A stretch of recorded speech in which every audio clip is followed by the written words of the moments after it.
Дриада е древното име за дъб, дриада е духът на дъба, но до нас дриадите са достигнали като нимфи покровителки на всички дървета, защото дъбът е другото име за гора. Известната на всички пътешественици от средните векове Магна Силва Булгарика е дъбова гора, покриваща земите на север от Византия, всяваща страхопочитание като божествата, които я закриляли и които умирали, когато умирало дървото. Затова дриадите и боговете наказвали всеки смъртен, който нарани дърво, без да умилостиви първо дървесните нимфи.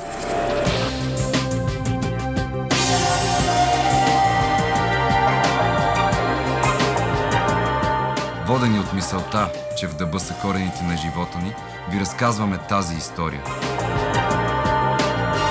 Където има дъбове, там винаги има извори. Където има извори, има живот.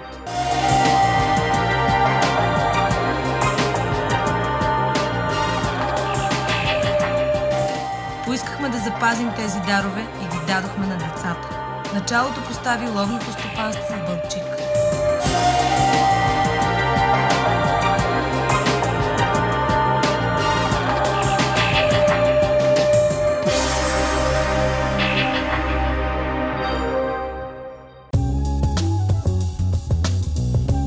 Проектът, по който работи Държавно ловно стопанство Балчик, е за възстановяване на дъбовите хабитати в района на Черноморското крайбрежие.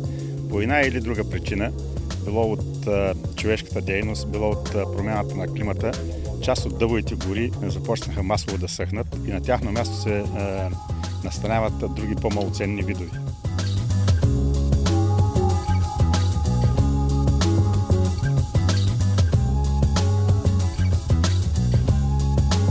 Работи се на няколко етапа. Първият етап е събиране на семена и производството на фиданки в разсадника. За тази цел са заложени 2 тона жълъд в района на разсадника Соколово, 400 хиляди фиданки от различните видове, които са застъпени в програмата, са вече произведени. Втората дейност е подготовката на почвата за залесяване. По-голямата част от площта ще бъде засята с жълъд в предварително подготвени тераски площадки. Това е така нареченото подпомагане на естественото възобновяване. Там, където още нямаме достатъчно естествен подръст, ученическата гора, това е част от целия проект. Децата проявяват жив интерес към тази дейност и вече за 4-ти или 5-ти път те проявяват интерес и идват, помагат ни, като по този начин и те се обучават, свикват с природата, с грижата за нея. Се надяваме това да се затвърди в тях като грижа за природата. За да не допуснем унищожаване на постигнатото от проекта, сме заложили направата на 12 км предпазна ограда, която да спре достъпа на животни, такива питомни стада от овце, най-вече кози, които са за младите фиданки са ужас. Там, където мине козата, не остава абсолютно нищо. А също така да се ограничи и достъпа на хората, тъй като в своето желание, може би, да са сред природата, част от тях не са достатъчно грижовни, минава, хвърли си хвас или пък се запаля огънче да си направи там барбекюто, след него остават пепелища. Именно целта на тази ограда е да, поне в първите 10 години, да се спре достъпа до тези територии, за да може това, което сме засяли, да поникне, да укрепне и да стане една прекрасна гора в бъдеще.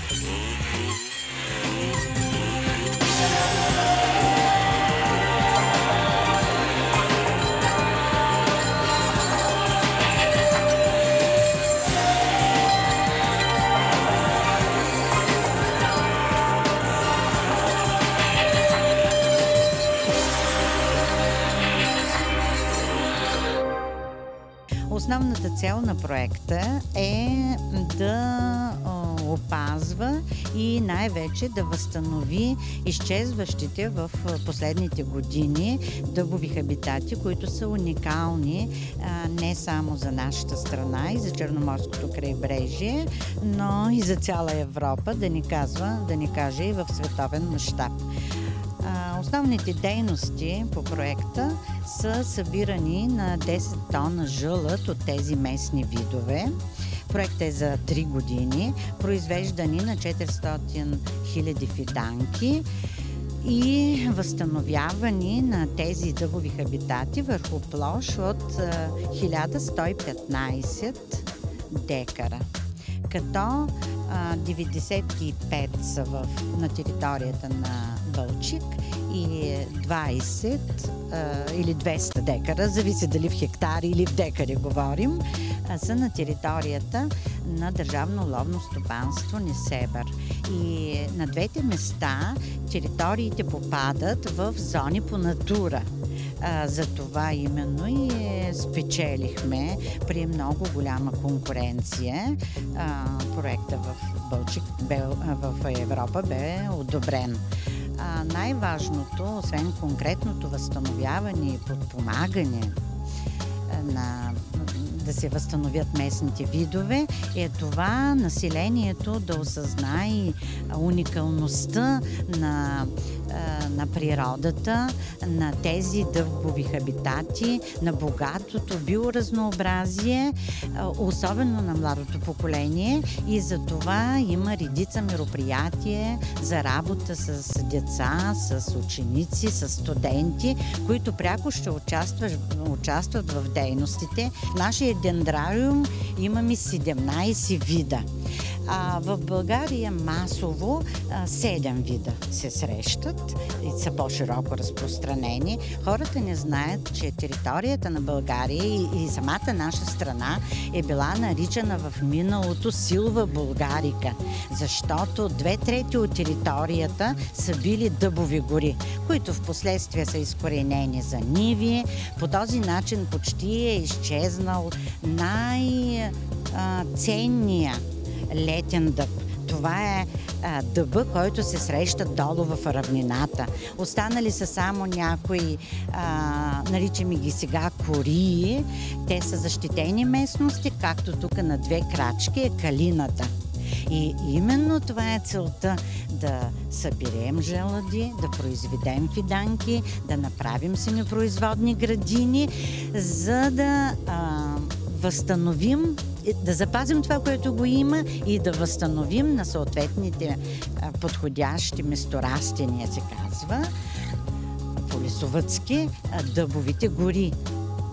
Разбира се, не можем да ги възстановим такива, каквито са били, но специално запазване на генфонда на летния дъб е европейска задача номер 1, защото той не е изчезнал само в България, той е изчезнал почти в цяла Европа.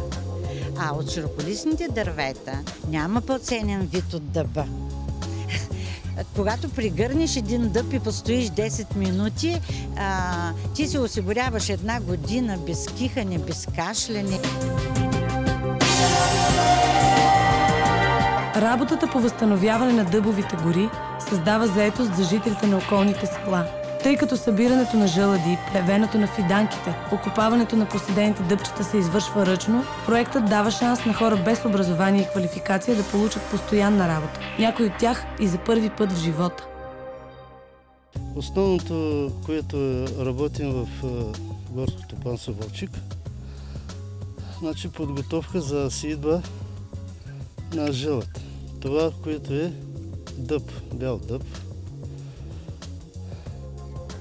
И другото, подготовка пак за залесяване на фиданки.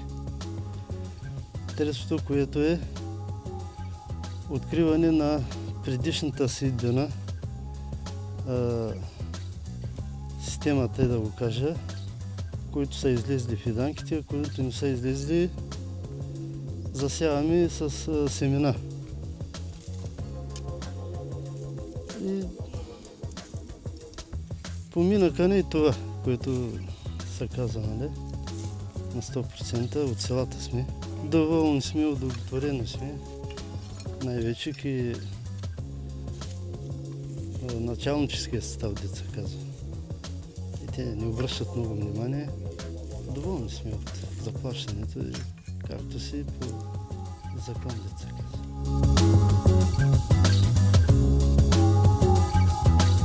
Фиданки, които са залесявани, ето ги. Това е бъдещата гора. Цери и Космак дъб. Балчик ни осигуриха тези фиданки. Те бяха произвели достатъчно количество фиданки, осигуриха ни тези фиданки. Мисля, че бяха около 60 хиляди.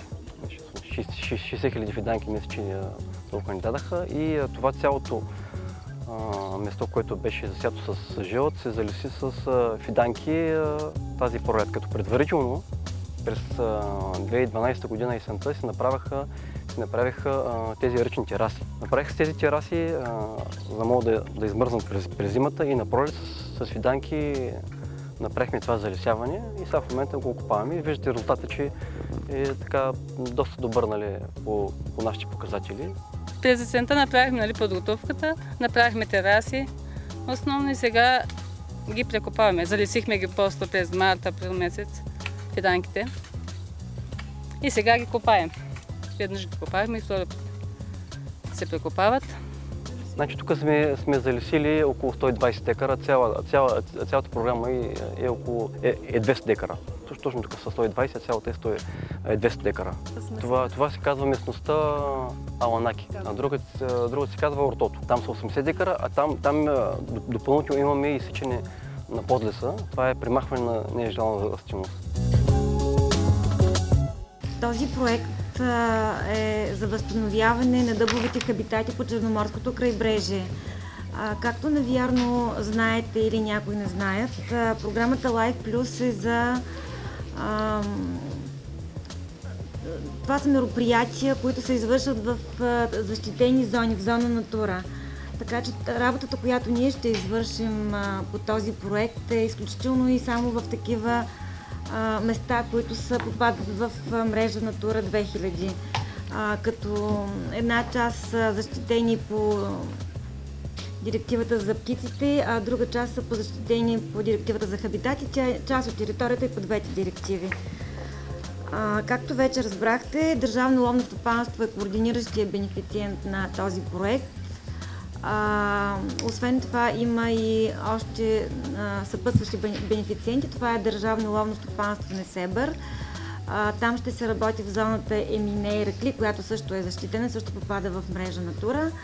Освен това опитната станция по Дъбови гори, град Бургас, която ще ни помогне с изследвания генетични, въобще през цялата работа на почви, на други неща. И Изпълнителната агенция по горите. В нашето стопанство, всъщност основната по-голяма част от мероприятията са съсредоточени в Държавно ловно стопанство Балчик и по-точно в Държавна гора Батова. Стойността, на която възлиза проекта, е 681 хиляди евро, като 25% от тази сума е нашето участие, а 75% се финансира от Брюксел. И хубавото в този проект, за разлика от много други, е, че част от средствата се получават предварително по тези програми, преди да сме започнали да работим.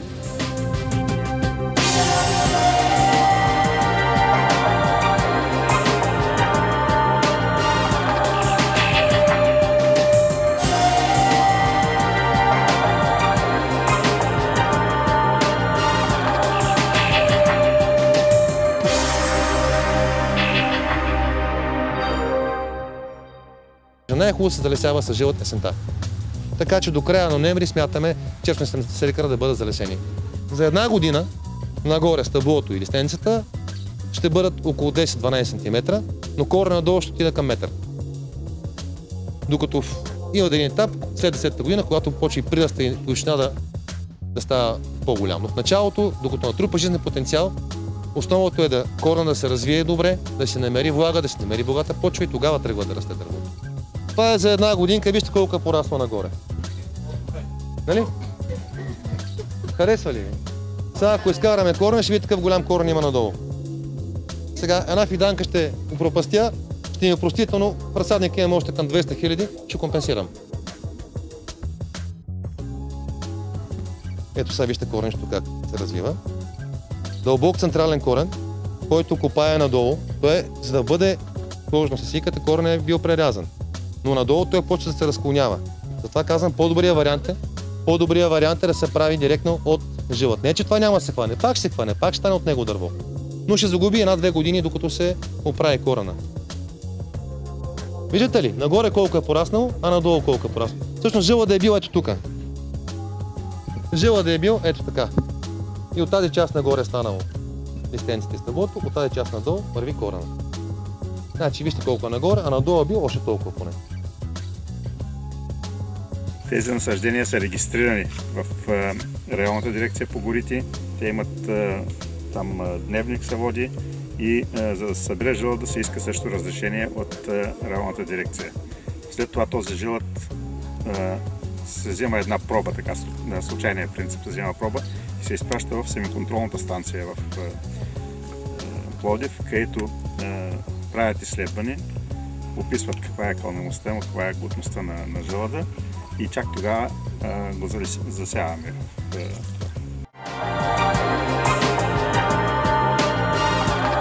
Допълнителен ефект от осъществяването на проекта за запазване на дъбовите гори по Черноморието е създаването на уникален български туристически продукт.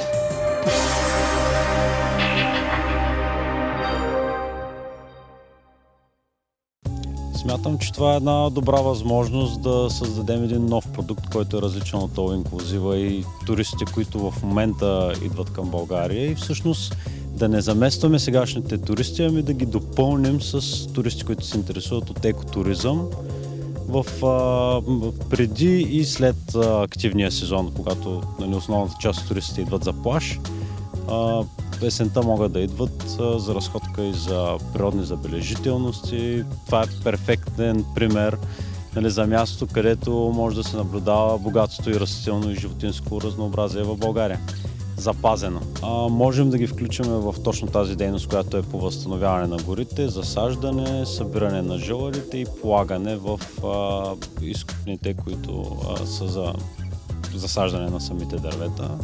Има такъв вече обособен туризъм, който е доста посещаван от хора от скандинавските страни, Англия, Ирландия, казаха колегите. Това съществува вече като разработен продукт, просто трябва да го приложим в България. На 2 май 2012 година в квартал Тева на град Перник 651 първокласници, подпомогнати от техните родители, засадиха 651 дъбчета като част от инициативата "Аз подкрепям възстановяването на Великата българска дъбова гора". Мястото на ученическата гора е определено след договореност между тогавашния президент на футболния клуб "Миньор" Никифор Вангелов, кмета на общината Росица Янакиева и областния управител. На залесяването в Перник присъства практически целият град. На тази среща се обърнахме към българите в чужбина с поканата "Ела в България, остави дърво в родината". Фиданките са от разсадника в Соколово, теренът е общински, а напътствията от старши лесничей инженер Радослав Радев и лесовъди от стопанствата в Балчик и Радомир. Това е така нареченото подпомагане на естественото възобновяване. Специално запазване на генфонда на летния дъб е европейска задача номер 1. Основното е да корена да се развие добре, да се намери влага, да се намери богата почва и тогава тръгва да расте дървото. Искаме просто от децата, от най-маничките до най-големите да покажем как се създава една гора.